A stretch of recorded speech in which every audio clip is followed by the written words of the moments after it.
saludarlos desde la página oficial de la Alcaldía del municipio de Villa del Rosario en este nuevo encuentro o segunda sesión del primer encuentro latinoamericano de historia bicentenaria de Villa del Rosario 1821-2021. En la tarde de hoy, de manera muy especial, de este viernes 19 de junio, desde la primera casa de gobierno de nuestro país, en la Bagatela, nos encontramos aquí en la zona del templo histórico del municipio de Villa de Rosario para poderle dar la bienvenida a todos ustedes. Nos acompañan desde ya el doctor Roger Pita Pico, quien será nuestro ponente especial en la mañana de hoy. Ya les vamos a dar los pormenores de la hoja de vida de él. Igualmente nos acompaña en la mañana de hoy, en la tarde de hoy, Luis Fernando Niño, presidente de la Academia de Historia del Norte de Santander, y nuestra anfitriona, la secretaria de Cultura Municipal de Villa del Rosario. Para el contexto de nuestro diálogo en la tarde de hoy, el doctor Roger Pita Pico es politólogo con opción de Historia de la Universidad de los Andes, especialista en política social de la Pontificia Universidad Javeriana, magíster en estudios políticos de la Pontificia Universidad Javeriana, miembro de la Junta Directiva de la Academia de Historia y director de la Biblioteca Eduardo Cotelamus de la Academia Colombiana de Historia. Es además miembro de la Real Academia de Historia de España. Ha publicado 8 libros y más de 120 artículos en revistas y universidades tanto nacionales como extranjeras sobre temas como la esclavitud, historia social, celebraciones políticas, historia de la educación, mestizaje y en especial guerras de independencia. Actualmente trabaja sobre el tema de la deserción y las vías de paz y conciliación en las guerras de emancipación de la Nueva Granada, Venezuela y Audiencia de Quito. De esta manera damos la cordial bienvenida. Le doy paso a la secretaria de Cultura Municipal de Villa del Rosario, a la doctora Yuri, para que comparta con ustedes y quien sea ella nuestra anfitriona para que también le dé la cordial bienvenida a nuestros invitados especiales en la tarde de hoy. Buenas tardes, bienvenidos al primer Palacio de Gobierno, el Museo La Bagatela. Para nosotros, como administración municipal, liderada por el doctor Eugenio Rangel Manrique, es un honor contar con los conferencistas que van a tratar temas importantes y le van a dar la relevancia a nuestra querida y hermosa Villa del Rosario. Igualmente los jefes de despacho, los señores concejales del municipio de Villa del Rosario, los alumnos de la Universidad de Pamplona, del cual me acompaña una estudiante de 10º semestre de Derecho, el casi abogado Luis Garzón, quien por iniciativa de ellos están haciendo y están motivando estas conferencias desde el punto de vista histórico. Igualmente le damos un agradecimiento a la Academia de Historia de Norte de Santander por su participación y por estar siempre conectados, igual a la familia de la cultura aquí en Villa del Rosario, que estamos trabajando arduamente, uno, para llevar el municipio en el contexto histórico y cultural, patrimonial que se lo merece. E igualmente estamos tratando de impulsar los procesos de formación cultural dentro del municipio. Quiero darle paso para que salude a nuestros grandes invitados, al joven Luis Garzón, como vocero de la universidad. Muchísimas gracias, doctora. Aquí estamos, la comunidad estudiantil. Un saludo caluroso a todos los que nos pueden ver en este momento y en especial a nuestro conferencista, al doctor que pueda acompañarnos y que hoy nos brindará una mejor explicación, unas mejores orientaciones para que la comunidad estudiantil y la comunidad en general estemos un poco más enterados sobre el tema. Extendemos la invitación a toda la comunidad académica a que nos enteremos, a que estemos partícipes del Bicentenario y que la región de Norte de Santander y el país en general siga enfocado en estos temas. Muchísimas gracias, doctora, y muchísimas gracias por la invitación. Aquí estaremos en este segundo ciclo y en adelante en todo lo que compete al Bicentenario. Perfecto. La conferencia, el tema que va a tratar Roger Pita es el comercio y la manumisión de esclavos en el Congreso de Villa del Rosario 1821, avance y retroceso. Igualmente le queremos dar un agradecimiento al doctor Roger, que al Centro de Investigaciones de la Universidad de Pamplona siempre ha sido un arduo persona que ha llenado a través de sus investigaciones y sus proyectos, y también nos hizo una donación de textos históricos para nosotros seguir en esta tarea de investigar y de sacar lo más importante que tiene el municipio. Le doy paso a Luis Fernando, presidente de la Academia de Historia de Norte de Santander, para que ya inicie la interacción con el doctor Roger. Luis Fernando. Muchas gracias a usted, doctora Maribel.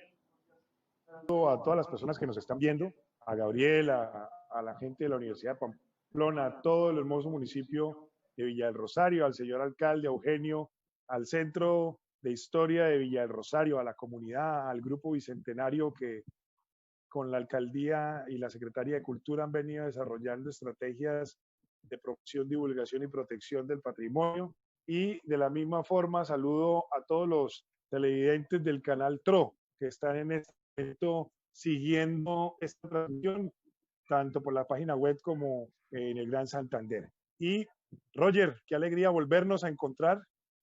Nos vimos en Ocaña en el mes de febrero, en el proyecto del Rincón de la Nacionalidad Colombiana. Quiero expresarle a todos los que nos están siguiendo en redes y en televisión que Roger es una persona académica, estudiosa y un gran ser humano que lleva una investigación muy profunda sobre diferentes temas. Y hoy queremos tocar un tópico distinto, un tópico que no es muy conocido. Y hace 8 días con Armando Martínez hablábamos de las causas y consecuencias de la Constitución de 1821 y cómo esta carta, hoy 200 años después, sigue siendo la ruta de navegación de muchos países de América Latina y obviamente hoy con la del 91 está vigente aún. Pero vamos a hablar de la esclavitud, vamos a hablar de esos primeros intentos por dejar hombres libres, vamos a hablar de términos incluso que en primer semestre nos enseñaban y enseñamos en la universidad, de la manumission y del liberto. Vamos a hablar de qué estaba sucediendo alrededor de estas provincias, comarcas y villas en el momento antes, durante y después de la Constitución de Villa del Rosario. Y después, Roger, en esa charla que tengamos, por supuesto, tenemos como costumbre darle la palabra a las preguntas que el público va haciendo por el chat y que nuestra colega Maribel les va a transmitir a todos ustedes. Entonces, bienvenido, Roger, y que sea esta la manera en que comencemos a conmemorar el bicentenario de 1821-2021, Villa del Rosario, el lugar donde todo comenzó, la cuna de Colombia. Bienvenido, Roger. Bueno, muchas gracias, Luis Fernando, presidente de la Academia de Historia del Norte de Santander, quien ha sido muy activo en este proceso de conmemoración del Bicentenario. Igualmente un saludo especial a Yuri, la secretaria de Cultura de la Villa del Rosario, y al alcalde Eugenio Rangel por esta cordial invitación. Desde luego que desde la Academia Colombiana de Historia impulsamos, apoyamos todas estas iniciativas de desarrollo regional, histórico y más de cara a lo que se avecina el otro año. Entonces, como bien hablaba Luis Fernando, mi tema es el comercio de esclavos y la manumisión dentro del Congreso de la Villa del Rosario.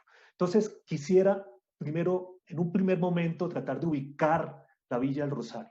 Era un sitio, sin lugar a dudas, estratégico, tanto político como militarmente, digamos, en la naciente república después de 1819, es decir, después del triunfo alcanzado en la batalla de Boyacá. De hecho, fue retomada con relativa rapidez por parte de las tropas republicanas y allí asienta Simón Bolívar su cuartel general.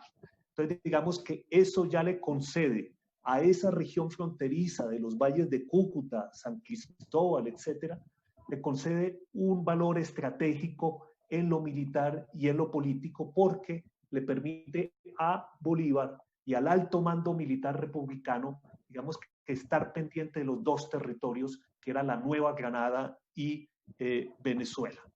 En noviembre de 1820 hay un hecho que es crucial, que es el armisticio, como ustedes muy bien recordarán, entre Pablo Morillo y Simón Bolívar, ¿no?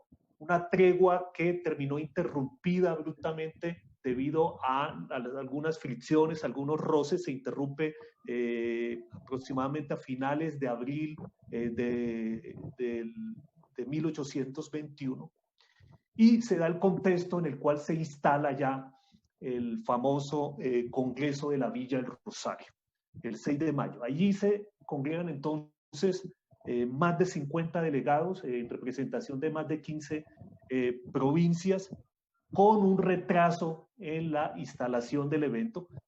Uno, por una parte, por el crudo invierno, por otro factor, la falta de recursos para poder asegurar el traslado de los diputados, para el sostenimiento de los mismos, y por otro lado, el recrudecimiento de las hostilidades.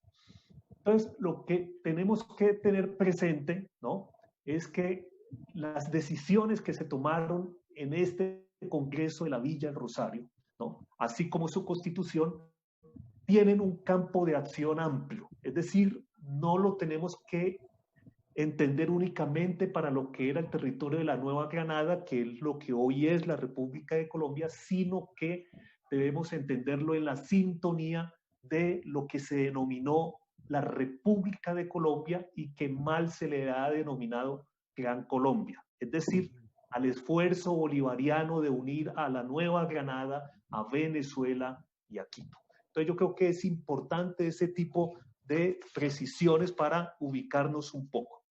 Ahora bien, pasemos a una segunda instancia, y es introducirnos un poco al tema de la esclavitud.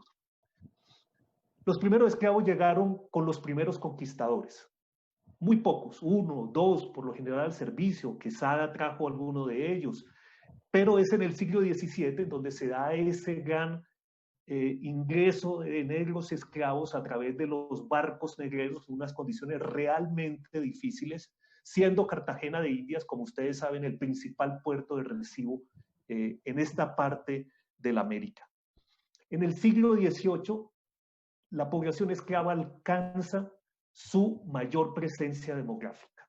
Y eso nos lo indica el mayor censo que se hizo en tiempos coloniales, que se realizó en 1778. Si revisamos ese censo, nos damos cuenta que la población esclava se ubicaba en un 7.8%, ¿sí? La población mestiza era la mayoría, ¿no? Era aproximadamente el 46%, y la población indígena venía en una debacle demográfica impresionante, ¿no?, desde la época de conquista, de manera que para estas alturas del periodo colonial apenas representaba más o menos el 20%. Entonces ese era más o menos el panorama demográfico que registraba la Nueva Granada, el territorio de lo que hoy es Colombia. ¿Dónde se asentaron los esclavos? Los esclavos se asentaron fundamentalmente en las tierras bajas, en la provincia de Antioquia, en la costa Caribe, en la costa Pacífica y desde luego en el Chocó, dedicados fundamentalmente a la minería, a la explotación aurífera, que era la principal actividad durante el periodo colonial e incluso durante el periodo de independencia y la naciente república. En menor escala nos vemos vinculados a la ganadería, a la agricultura, a los trapiches, particularmente en la zona del Valle del Cauca, y el servicio doméstico. Sobre el nororiente, ¿qué podemos decir? Que se asentaron en el siglo XVI, se asentaron algunos para trabajar las minerías de Betas y Montuosa, pero fue una minería a pequeña escala y solo prácticamente reducida ese periodo, porque después decrece un poco la producción, la búsqueda del oro en esa zona. Pero los vemos más vinculados a las famosas haciendas de cacao que abundaron en los valles de Cúcuta. Lo vemos en el servicio doméstico, lo vemos en algunas actividades ganaderas también a pequeña escala. Entonces ese es, a grosso modo, el panorama de la esclavitud, y ya ubicándonos un poco en esta zona fronteriza entre Colombia y Venezuela. Entonces entremos ahora a una tercera instancia de esta disertación, en donde ya entro a mirar el comercio de esclavos en el Congreso de Villa del Rosario. Lo que hay que ver es que los esclavos eran intercambiados como cosas, ¿no?, en el periodo colonial, siendo el valor de los esclavos aproximadamente 200 a 300 pesos, que era un valor incluso superior a lo que podía equivaler a una pequeña choza o una pequeña casa. Eso para hacernos un poco la idea de que el valor de los esclavos era un valor importante en la economía colonial y en la economía del periodo de independencia, ¿no? Tener esclavos era un símbolo de estatus, era un símbolo de riqueza. Algunos propietarios mineros, por ejemplo, en la zona del Valle del Cauca o de estos mineros del Chocó alcanzaron a tener 50, 60 esclavos, lo cual era verdaderamente un gran nivel de riqueza en la época. Lo que se observa durante el periodo colonial es que paulatinamente empieza a decrecer, a disminuir paulatinamente el comercio de esclavos, es decir, la compra y venta de esclavos. ¿Por qué? Porque empezaba a ser mucho más rentable para los propietarios de esclavos contratar la mano de obra libre, es decir, de los mestizos, de aquellos que no estaban en estado de esclavitud.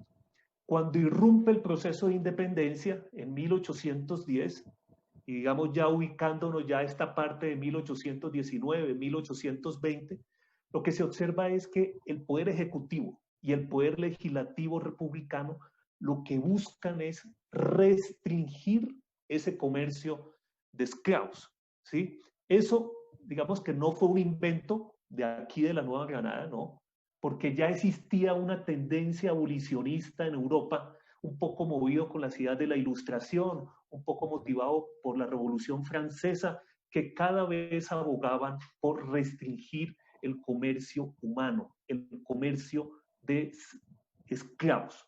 De manera que era también en respuesta a eso y un poco a los ideales de libertad, de igualdad, que pregonaron incluso los precursores de la independencia, desde Nariño, etcétera, etcétera. En el Congreso de Angostura se dictó una ley el 11 de enero de 1820 que podemos ver que es un antecedente a las disposiciones sobre el comercio de esclavos. Allí en el punto cuarto de esta ley se prohibió la introducción de esclavos a territorio de la República de Colombia, so pena de 1.000 pesos, siendo los esclavos aprendidos eran inmediatamente encarcelados. En este caso, en esta ley, en ese momento preciso, la ley no se refirió a la salida, es decir, a la venta de esclavos de Colombia hacia el exterior, de manera que esta práctica siguió su curso. Es decir, se alcanzaron a registrar algunas situaciones de contrabando o de exportación o de salida de esclavos hacia el exterior.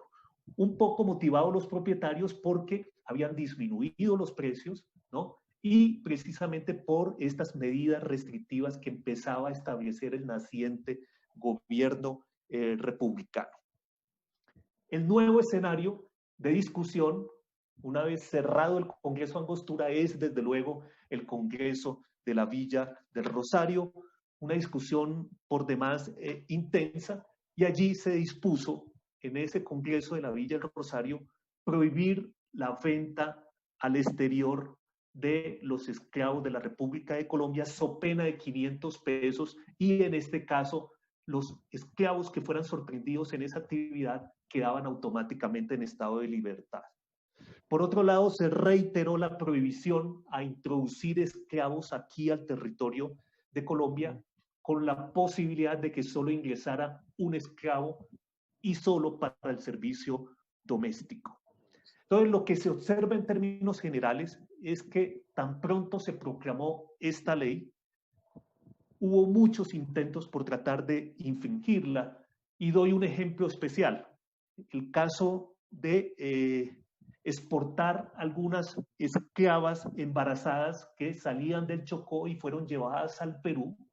Se esperaba a que estas mujeres dieran a luz y esos pequeños volvían otra vez, los volvían a ingresar a territorio colombiano y volvían a estar en estado de esclavitud, con lo cual se buscaba infringir la ley. En los años siguientes vemos que el gobierno republicano dictó algunas normas tendiendo a restringir el comercio de esclavos en la medida de lo posible, pero de todas maneras lo que se observa es que se seguían registrándose casos sobre el movimiento clandestino o el tráfico clandestino de esclavos desde y hacia Colombia. Hay incluso un tráfico, una ruta, perdón un segundo Luis Fernando, una ruta especial que hubo entre Antioquia y las islas del Caribe, e igualmente en la zona costera también hubo un tráfico de esclavos hacia el exterior. Sí, Luis Fernando. Sí, es que quería como esas tres grandes ideas, porque sé que viene un punto importante. Una primera, el tráfico de personas fue una práctica, por supuesto, que se extiende mucho más después del siglo XVI, XVII, y hubo unos fenómenos que incluso en América se vieron a la falta de mano de obra. Usted dice algo que se nos olvida, y fue la notable baja de densidad poblacional de pueblo indígena, y al bajar, pues por todas las enfermedades, la viruela, las muertes violentas, etcétera, tuvimos que traer mano de obra. Aquí quiero acotar una frase que se utilizó sobre todo cuando llegaron al sur en los Estados Unidos, hoy Louisiana, New Orleans, y es que ellos no venían buscando libertad, ellos venían a trabajar en estado de esclavitud, por supuesto con maltratos, con negación de derechos civiles y demás, y usted marcó una pauta que la gente desconoce, y uno lee las actas, ahí en la academia hay unas actas, sobre todo en las plantaciones de cacao, y era que el estatus social se medía por la cantidad de esclavos. Es decir, lo que hoy llamaríamos, somos personas más importantes a mayor número de personas esclavizadas y demás. Y luego los intentos desde el Congreso de Angostura y una vez dada la independencia para tratar de darle al menos mínimas libertades o por lo menos controlar ese tráfico humano. Y fíjese que hay unas leyes de prohibición de salida e ingreso de este tráfico de personas, pero por supuesto, como toda ley, también tuvo vulnerabilidades, contrabando y demás. Hay dos cosas que yo quiero acotar y le doy la palabra nuevamente.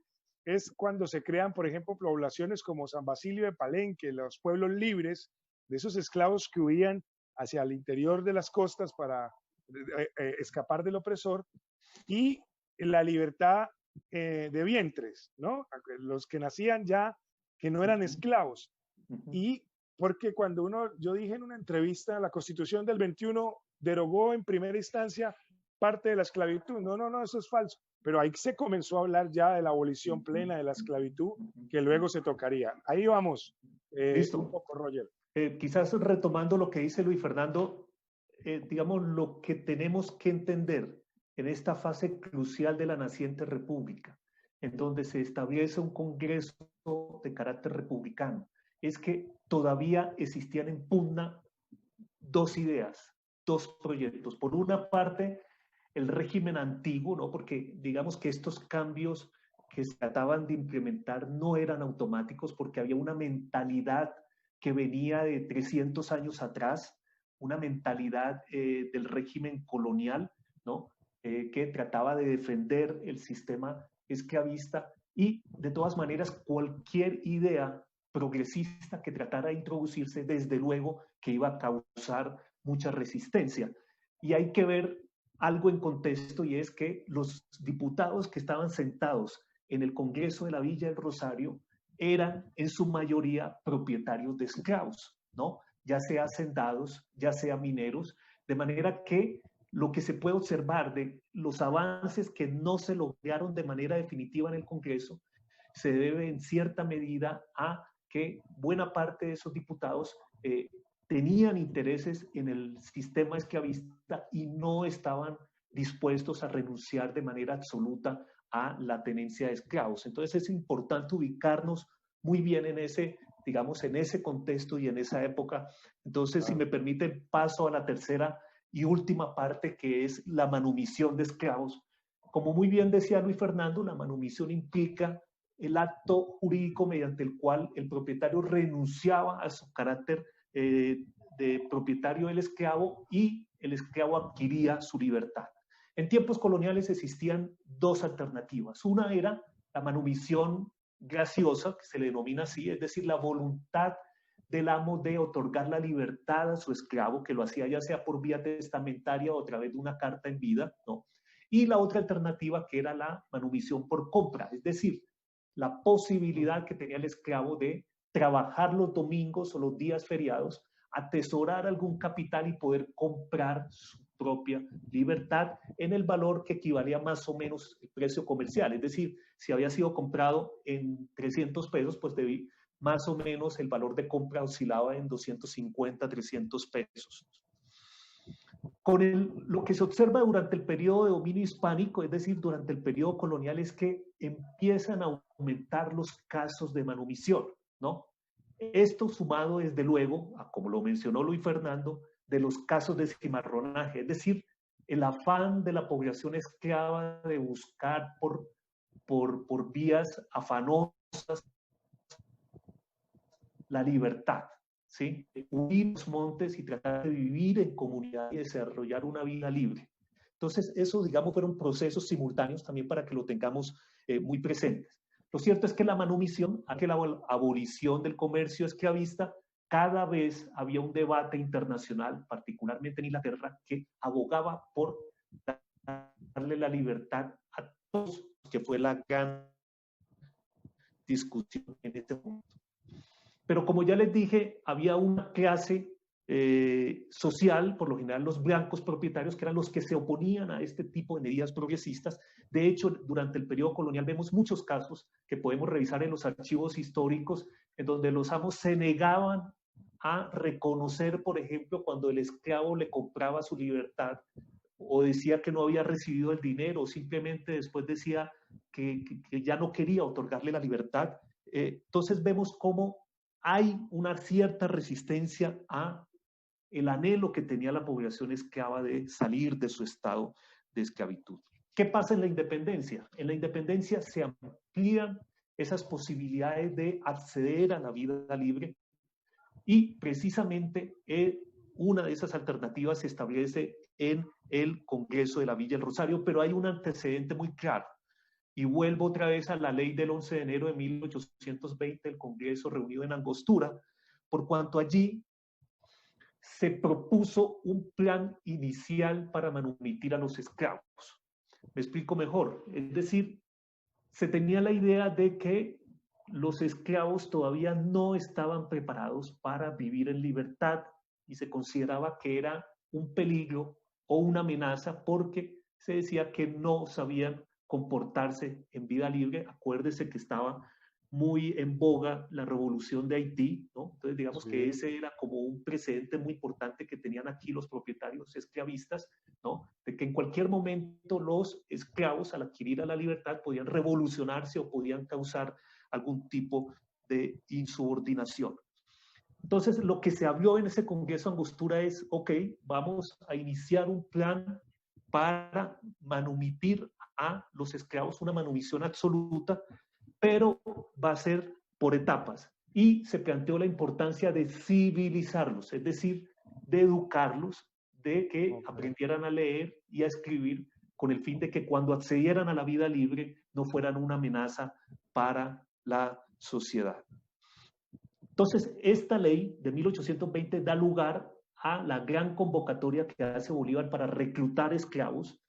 Entonces, en enero de 1820 ordena reclutar 5.000 esclavos de la Nueva Granada para que vayan a pelear al territorio de Venezuela. Esos esclavos llegan a Bogotá, después van hacia el nororiente, pasan por Cúcuta, por la Villa del Rosario también, pasan por esa zona y se alistan para emprender la arremetida sobre Venezuela.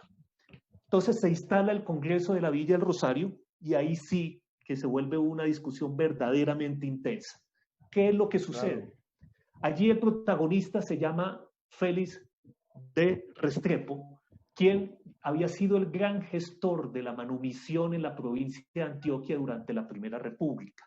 De manera que es él quien presenta un plan inicial, ¿no? Una propuesta concreta para liberar a los esclavos. Desde luego él hablaba de la necesidad de liberar a todos los esclavos, haciendo un poco la aclaración de que Bolívar en 3 ocasiones distintas había anunciado su intención de que esa declaratoria fuera absoluta, es decir, que ubicara a todos los esclavos, pero después de intensas discusiones que ustedes pueden revisar con más detalle en las actas del Congreso, se pueden dar de cuenta que finalmente esa propuesta progresista, amplia, ambiciosa de Restrepo terminó un poco limitada precisamente por el pensamiento conservador de muchos de los diputados del Congreso de la Villa del Rosario.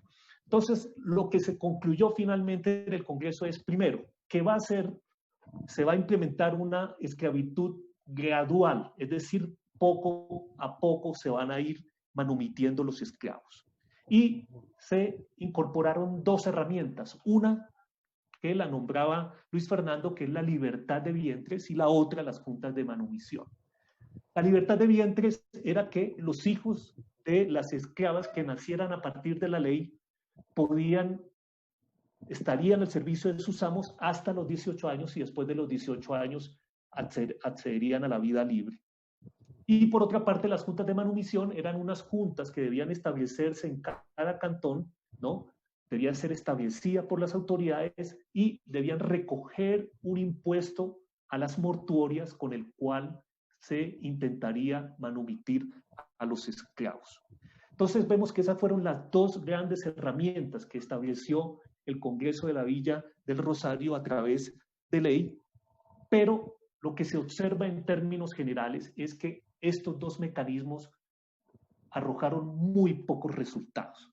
Sobre la ley de vientres vemos que incluso en 1825, 1826 y aún más, muchos jóvenes esclavos que ya habían cumplido los 18 años eran nuevamente sometidos a esclavitud por sus antiguos propietarios. Es decir, que en ese caso no se cumplió a cabalidad y hay muchas denuncias en ese sentido. Por otra parte, las juntas de manumisión en muchos cantones no se alcanzaron a establecer. Cuando se alcanzaron a establecer hubo bastante negligencia y omisión de los integrantes de las juntas. Y por otro lado, el impuesto a las mortuorias, ¿no? Era un impuesto pírrico, mínimo, insustancial, que no alcanzaba a manumitir muchos esclavos. Es decir, en algunos años se alcanzaba a manumitir en un cantón 1 o 2 o hasta 3 esclavos. De manera que el resultado de la manumisión por estas dos herramientas fue muy residual. Y lo que se observa es que la mayoría de esclavos siguió en estado de esclavitud, ¿no?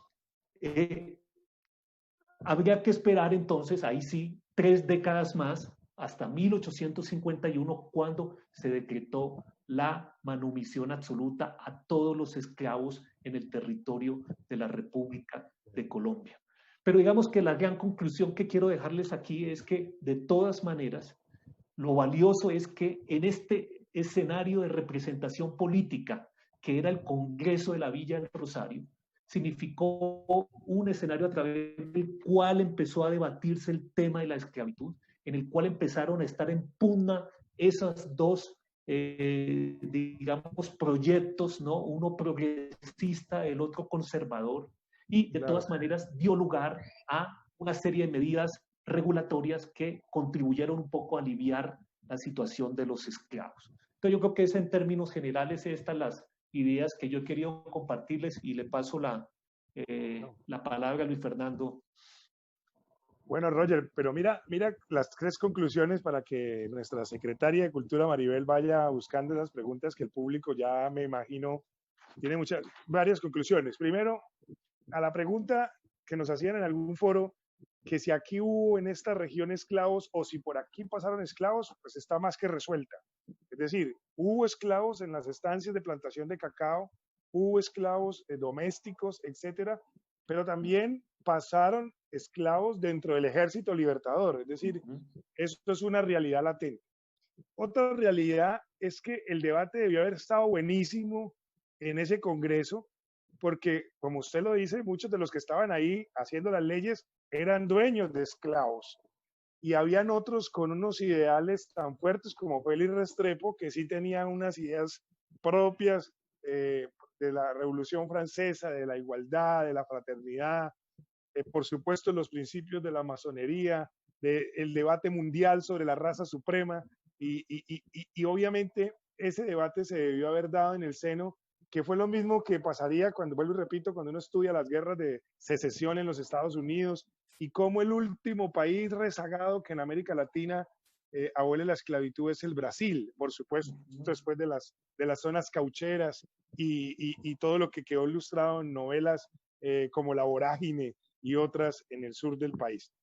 Y una tercera conclusión que me impacta mucho, Roger, es que hemos hablado tanto de la Constitución de 1821, pero cómo esta en Villa del Rosario comienza a darle libertad o por lo menos algunos visos de posibilidades a las personas que estaban en condición de esclavitud, pero como toda ley queda a veces escrita y obviamente hecha la ley, hecha la trampa. Es una frase que se utiliza mucho en países como el nuestro y estas leyes no fueron de todo puestas en práctica. Además que yo me imagino, y ustedes que nos ven, queridos oyentes y televidentes, cómo si hoy con Facebook, con Instagram, con redes sociales, con la web, las leyes no llegan a todas partes y si llegan no se cumplen. Imaginémonos hace 200 años cómo sería el escenario de un decreto de ley donde dice que los vientres o la manumisión y demás. Yo creo, Roger, que este tema es supremamente interesante. Me gustaría finalizar con algo y es que lamentablemente hoy, siglo XXI, 2020, sigue existiendo esclavitud moderna desde otros puntos de vista. Esclavitud sexual, esclavitud infantil. Peor aún, sigue existiendo discriminación racial por el color de la piel, de sentirse superior o no a otros. Pues bueno, yo quiero decirles que ha sido una charla amenísima. Aprendí muchísimo, Roger, sobre este tema de la esclavitud. Ahí en los archivos de la Academia de Historia, estudiantes de la Universidad Industrial de Santander, UIS de Historia, descubrieron actas de firmas de esclavos originales. Yo no sabía en nuestro archivo de toda la zona del nororiente colombiano, o sea, prueba fehaciente de que aquí hubo ese tipo de prácticas. Maribel, ya y Gabriel, ahí tienen ustedes a Roger Pita para que hagan las preguntas que nuestro público ha querido hacer.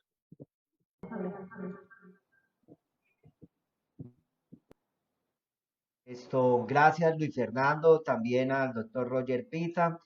Bueno, quisiera también saludar de parte nuestra a muchas de las personas que están conectadas, comentarle al doctor Roger, a Luis Fernando, estamos transmitiendo de manera simultánea por la página de la alcaldía del municipio de Villa del Rosario a través de Facebook Live, hemos tenido una gran audiencia, a través también de la página especial y personal del señor alcalde y el aliado de RDI que hoy también nos está ayudando hacer ese proceso de transmisión. Mire, saludos especiales a la gente de Villa Noticias, dice Alberto Melo Portilla, dice nuestro bicentenario en tiempos de pandemia, buen plan para disfrutar en estos espacios que enriquecen y enseñan que Villa de Rosario debe pertenecer en el contexto nacional de la historia. Margarita nos dice, qué bueno que la administración por medio de estos programas se consientan de la importancia del bicentenario, como ya lo viene haciendo los líderes del municipio. Carlos Jauregui dice, las ideas libertarias estaban sesgadas por la influencia de conceptos religiosos de la época, pues la Biblia contiene muchas referencias a la esclavitud. Nos dice nuestro cibernauta, dice la esclavitud y la Biblia no lo condenaba, sino que permitía esta práctica.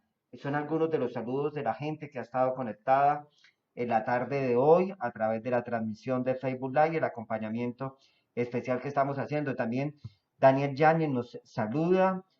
Jorge Hugo Zavala dice, interesante tema, gracias.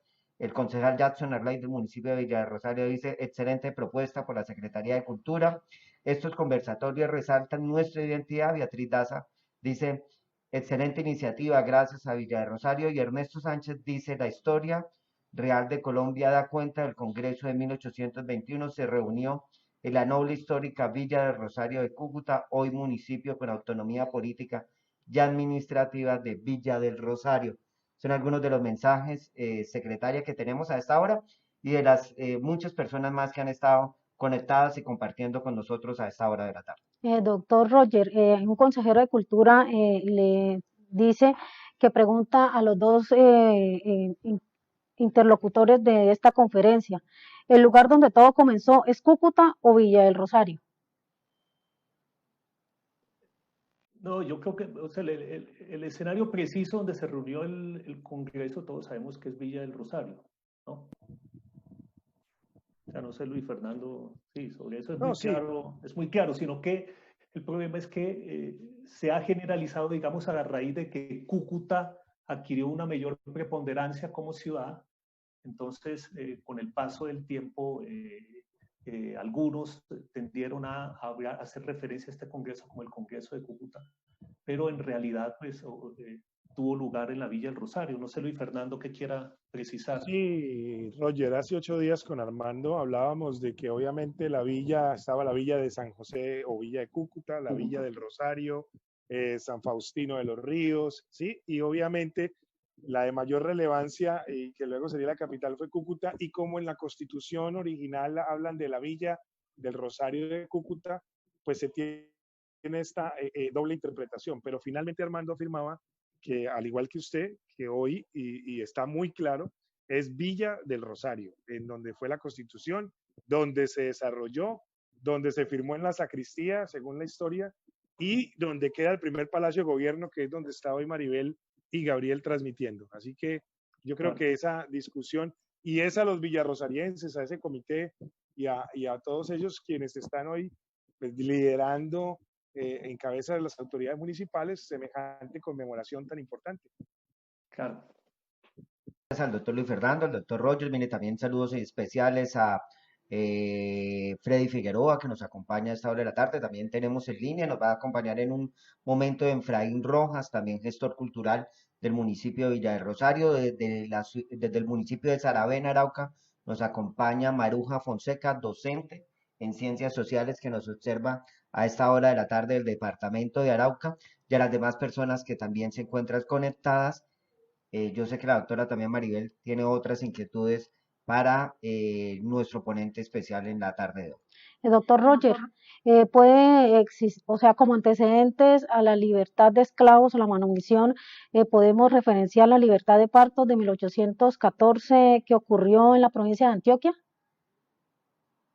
Es el antecedente, o sea, lo que se puede concluir es que la provincia en donde se logró mayor avance en cuestión de manumisión durante esa primera fase republicana, que va desde 1810 hasta 1815, es Antioquia, ¿no? Allá se dieron los primeros avances en cabeza de Félix de Restrepo, José Manuel Restrepo, que después fue ministro, el primer ministro del Interior, también apoyó ese proceso. Allí se dieron liberaciones de manera efectiva, de manera que es el principal antecedente de lo que después va a retomar el Congreso de la Villa del Rosario.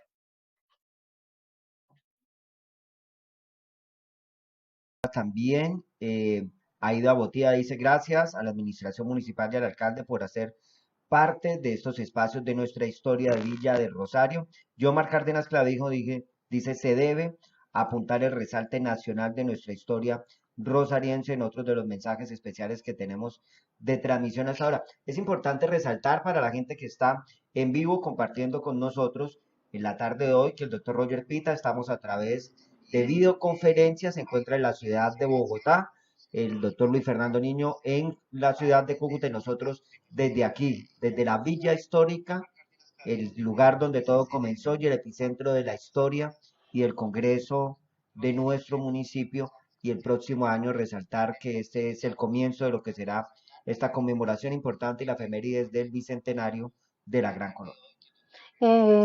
Roger, preguntan por el interno que qué otros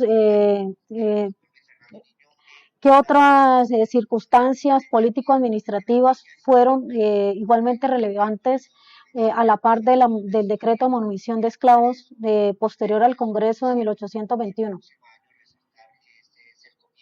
Después, lo que se observa después de ese Congreso, en realidad son unas normas de muy poco alcance. Es decir, lo más importante en materia de manumisión fue la ley de manumisión que editó el Congreso de la Villa del Rosario el 21 de julio de 1821. Ese es, digamos, la principal ley que va a servir de precedente de ahí a cuando se radica la esclavitud hacia el año de 1851. En ese intermedio, es decir, entre 1821 y 1851, van a haber algunas normas, ¿no? Pero de muy poco alcance, de manera que las manumisiones que se dieron durante ese interregno de tiempo fueron en realidad muy escasas y, como les digo, la mayoría de esclavos siguió manteniéndose en estado de servidumbre.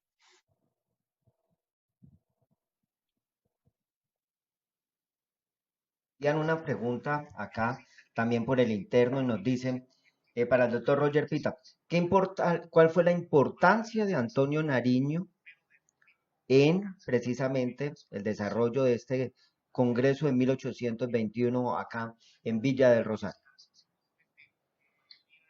Digamos que sobre Antonio Nariño hay como muchas ingratitudes históricas, porque, digamos, todo el protagonismo de él estuvo en esa primera fase republicana y hablándolo, digamos, así llanamente, cuando vino después de la prisión, después de haber estado prisionero en España, prácticamente ya no tenía juego político. Es decir, estaba por una parte Simón Bolívar y por otra parte el vicepresidente que era Francisco de Paula Santander. De hecho, las diferencias que van a tener con Santander son inmensas.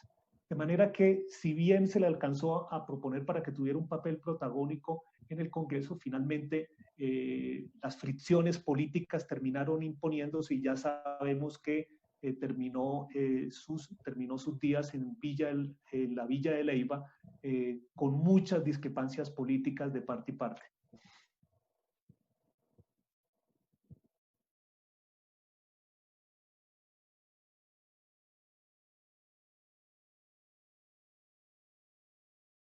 Villa del Rosario, Efraín Rojas, y a mí me gustaría tener aquí, mientras que preparamos a Efraín desde la Bagatela, tener también un auspicio y una participación de nuestro presidente de la Academia de Historia del Norte de Santander, al doctor Luis Fernando Niño, quien es también nuestro co-moderador y desarrollador de esta iniciativa especial en el marco de este primer encuentro virtual latinoamericano de historia de Villa del Rosario 1821-2021.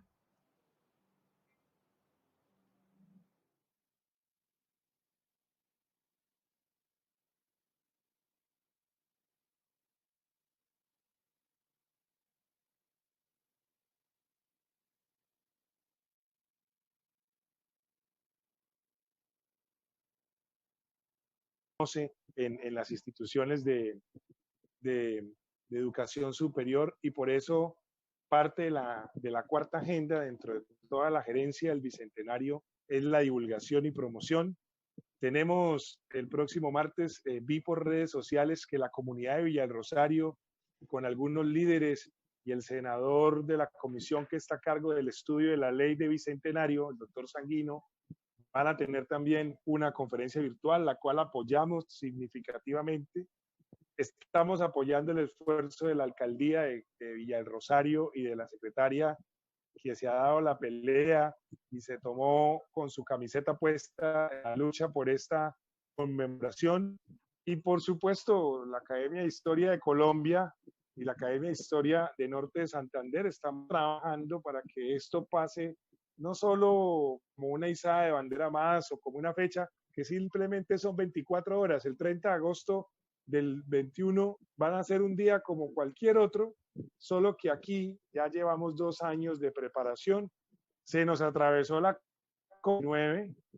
Lamentablemente teníamos unas agendas mucho más importantes, mucho más fuertes, pero eso no quiere decir que las acciones se estén dando. Por ejemplo, con Roger estuvimos en Ocaña, igualmente esa transmisión sí por toda la zona del Catatumbo, con Armando Martínez estuvimos ahí en Villa del Rosario, con otros historiadores estuvimos en Pamplona, y eso armamos, todo el departamento está pensando en esa conmemoración.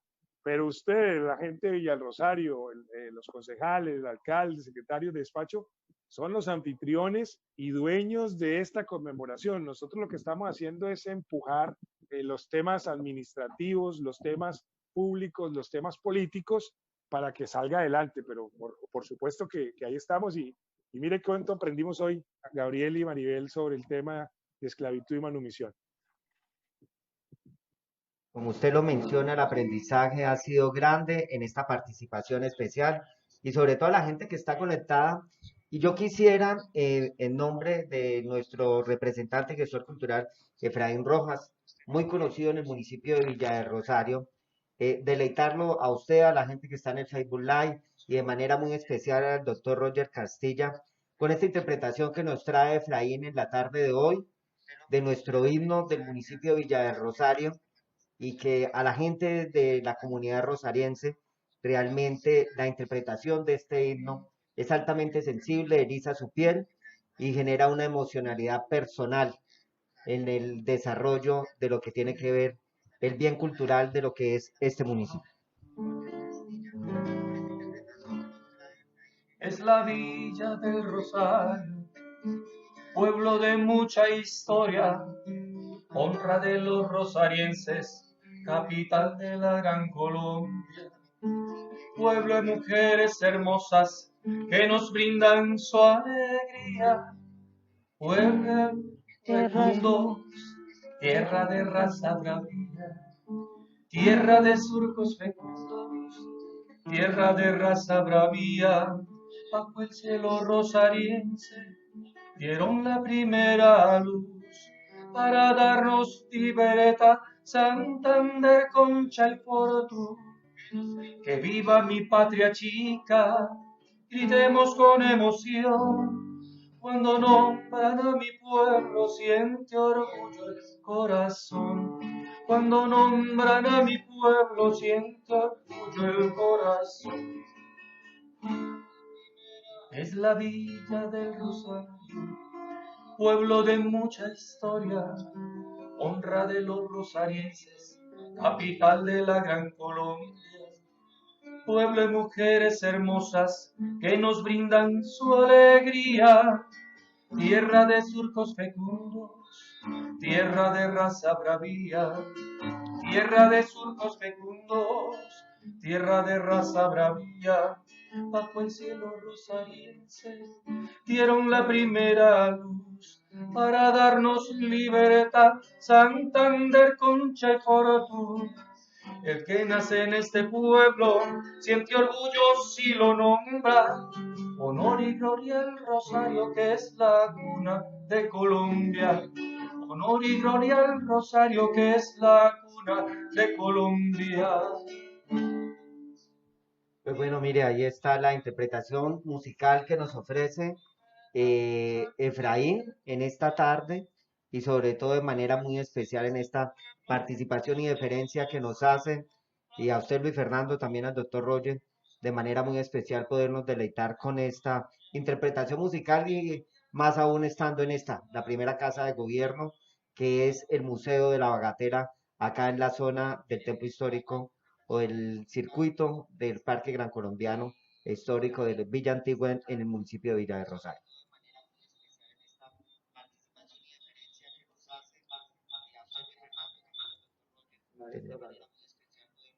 Creo que tenemos un retorno aquí por el celular. Al doctor Luis Fernando, me gustaría volverlo a escuchar y para dar también el paso al doctor Rogers.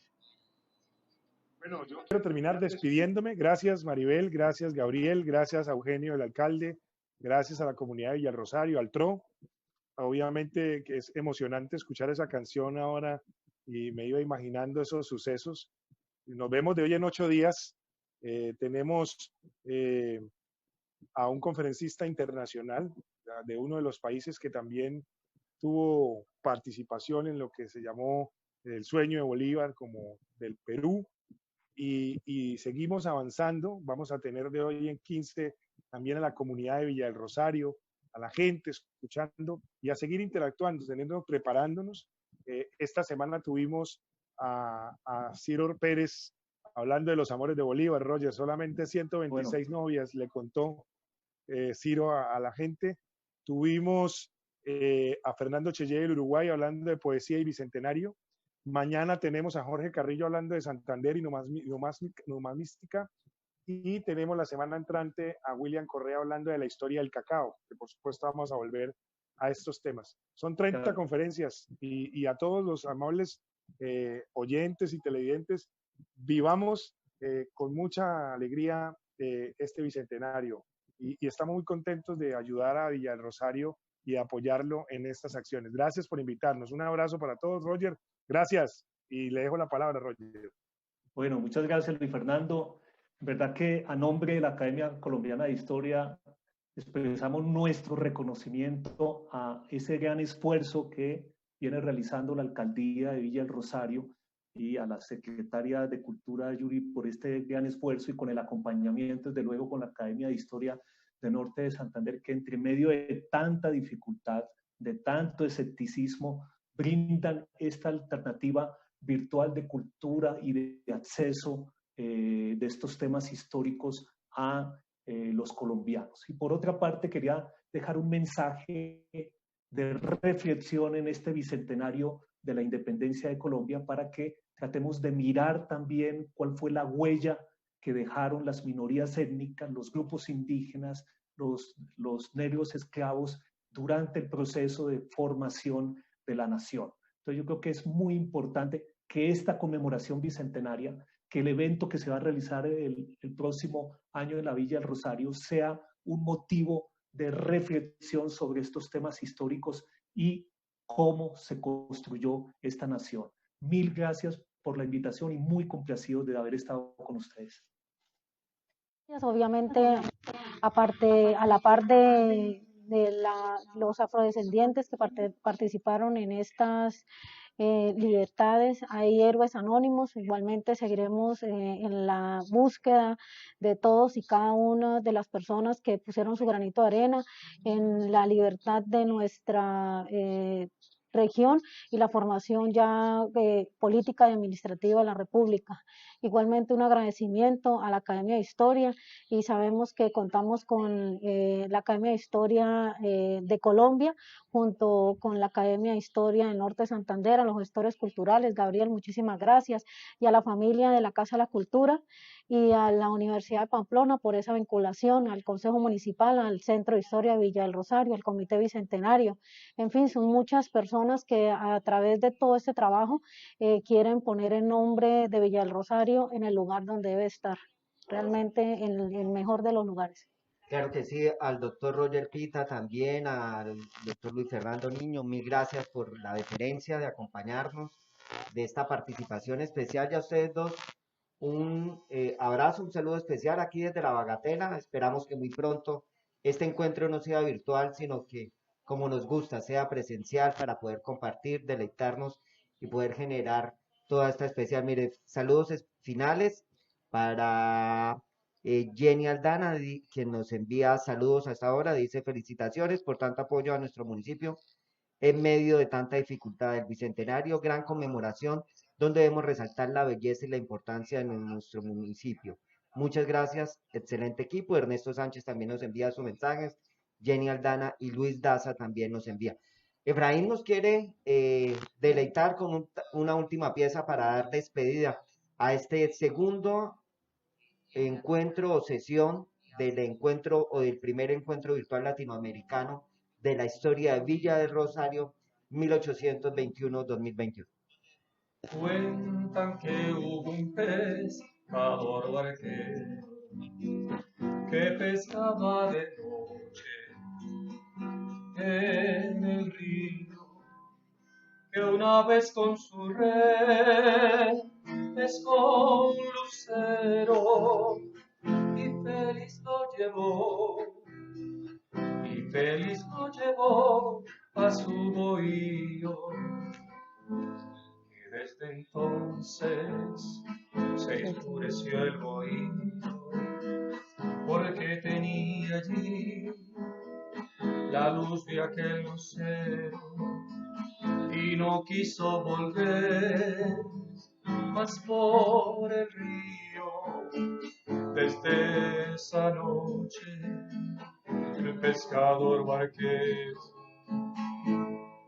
dicen que de pronto se oscureció el bohío y sin vida encontraron al barquero, porque de celos se desbordó aquel río, entró al bohío y se robó el lucero, entró al bohío y se robó el lucero.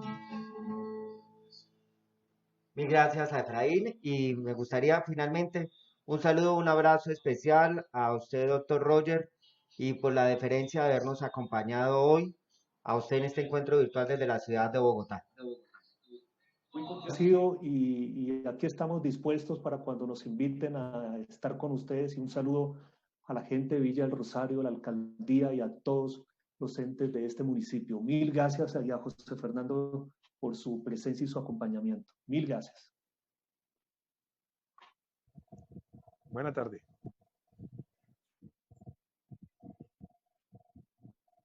De nuevo.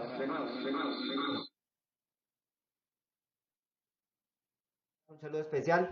Nos despedimos de esta forma. La próxima semana, el otro viernes, de nuevo a las 3 de la tarde, estaremos aquí sentados desde la Casa Museo de la Bagatela compartiendo con ustedes en este encuentro o primer encuentro latinoamericano de historia de Villa de Rosario 1821-2021, de manera muy especial a usted, doctora Yuri, por quien ha hecho posible este espacio, y seguiremos acompañándolo desde el proceso de comunicación para exaltar, resaltar y sobre todo lo que será la gran conmemoración el próximo año que nos lo permita, bajo la superación de la condición del COVID-19 que ha transformado el mundo, poder conmemorar como nos gusta lo que va a ser el bicentenario de la Villa Histórica.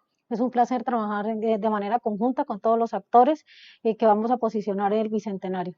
Gracias, Gabriel. A todos ustedes, mil gracias, un abrazo, un saludo especial a nuestro productor también, Giovanni Arias, a Guti, nuestro compañero también del área de comunicaciones de la alcaldía de Villarrosario, a la gente de Villanoticias que lo vimos compartiendo de manera activa nuestra transmisión, a los amigos también aquí de la Casa Museo La Bagatela. A todos ustedes, un abrazo, un saludo especial y recuerden, todo esto se hace posible gracias al auspicio también de nuestro alcalde, el doctor Eugenio Rangel Manrique. Feliz tarde para todos.